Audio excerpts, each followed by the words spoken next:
Let freedom ring, let the white dove sing. Let the whole world know that today is a day of reckoning. The name of that song is Independence Day. And you may have heard it at a fireworks display or a sporting event. A lot of people think it's a patriotic song because of its name. But if you listen to the song carefully, you know that it's a song about the desperation born of domestic violence. I remember hearing that song in one of my low points, and I remember thinking, what could you possibly have to sing about? The song goes on to tell the story of a woman who is so desperate to get herself and her children out of the situation that she's willing to kill. I'm a survivor of domestic violence, and I have felt that way. Ever since I was a little girl, I was raised by being told that children should be seen and not heard. I spent my whole life hearing, nobody cares what you have to say. Nobody's listening to you. We didn't ask you for your opinion. Do not speak until you're spoken to. Shut up. That's the first insidious thing that an abuser does. They take away your voice. Because once they have your voice, they have complete control. When you believe that nobody is listening, when you feel in your heart that nobody cares what you have to say, you never speak out. When I was old enough, when I was an adult, I decided I will never allow that to happen to me again. I will never let anybody raise their hands to me again. I will never let anybody touch me that way again. I wrote. I sang. I spoke. I was just finding my voice. And then I was reunited with my high school sweetheart. Now, for those who have been raised facing domestic violence on a daily basis, you don't know that it's not normal. In fact, it is so much a part of you that that's your comfort zone. So I entered into my marriage predisposed. In fact, I didn't know. I remember a long time ago when I was at a friend's house, and I was just a little thing, maybe 8, and her mom went to give me something, and I shrank. And she looked at me like I was crazy and said, "Honey, are you okay? I was just going to hand this to you." Her family was weird in my eyes because I didn't know any better. I spent a lot of my life in this position. And even though I was trying to find my voice, it was easily taken away from me again. My husband was an abuser of drugs, of people, of me.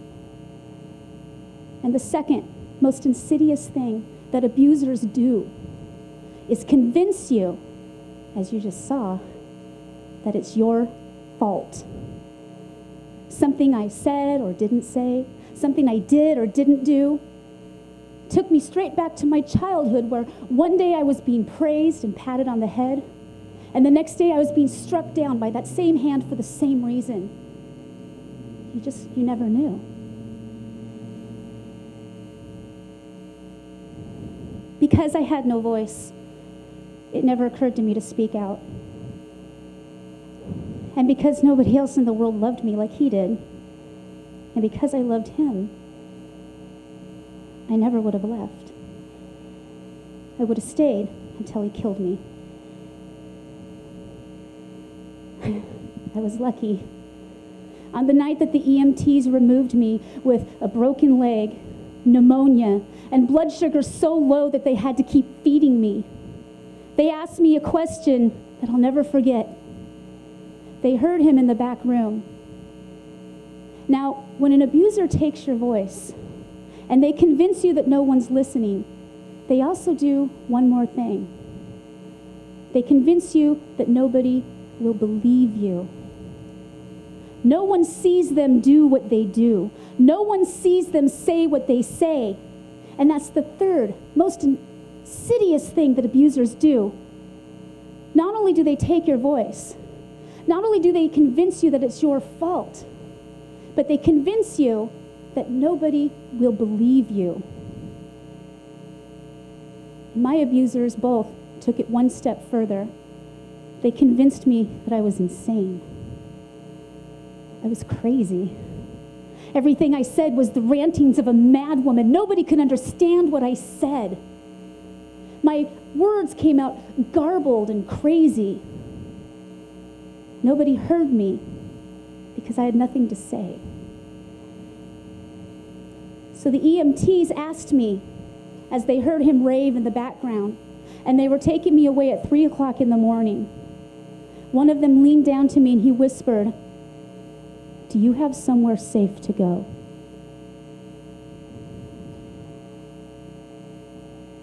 I didn't. I spent the night in the hospital with them, feeding me sandwiches and anything they could find. My legs all busted up and in a cast. I'm in a wheelchair. I'm coughing. They're giving me all kinds of intravenous things, just trying to hydrate me again. I remember during the period between my childhood and my marriage, watching those movies on TV, the Lifetime channel, seeing everything from The Burning Bed to the Tina Turner story and thinking, what's wrong with you? What's wrong with you? Why do you stay with him? Why do you let him do that to you? Until one day I woke up and I looked in the mirror, and the woman staring back at me was someone I didn't know. The woman staring back at me was one of those women from the movies. Abusers start out subtle. They don't start out right away hurting you, or else you'd run. They chip away at the things that you hold dear. And the thing that I always had, that I knew I had, was my voice. Once he was able to convince me that I had no voice, he had everything. My stepdad drove halfway across the state to come get me. We rode home in complete silence. When he pulled into the driveway, he gave me a look. And he said, "I won't do this again. You stay here as long as you need to, and you don't go back to him." Now, my name is Hope, and I kept that name after my marriage because I feel I earned it. And that was the first piece of hope that I had been given in a long time. And I can say the reason I kept my name is because he took everything from me. He took my dignity, he took my voice, but he never took my hope. And it was that tiny piece of tough love where I stayed in my parents' home, which is humiliating enough, and they just allowed me to get well with the understanding that I was not going back. It was that tiny piece of hope that started me down a completely different path. And I realized that I do have a voice. I do have something to say. I'm not crazy.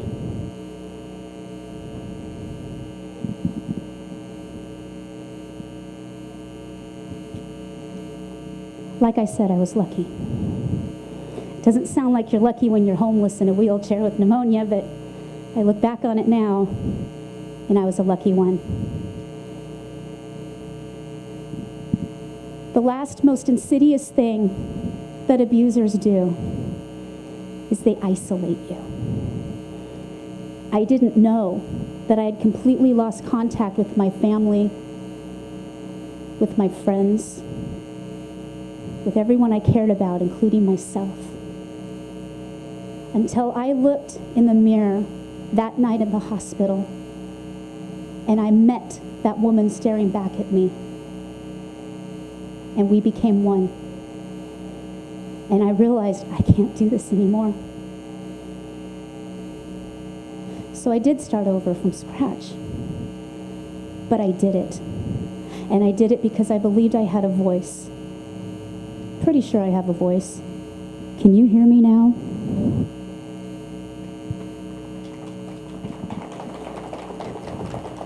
So I look back on what I went through and how far I've come.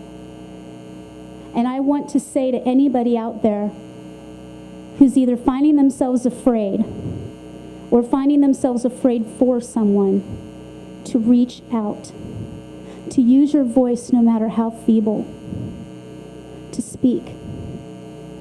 If your friend or your daughter is in a relationship, your son, and all of a sudden they disappear off the face of the earth, you can't get a hold of them, call. Go visit them. Ask them. Sometimes that's all it takes. If you're in a situation where you're afraid, talk to someone. Because no matter what your abuser tells you, we will listen.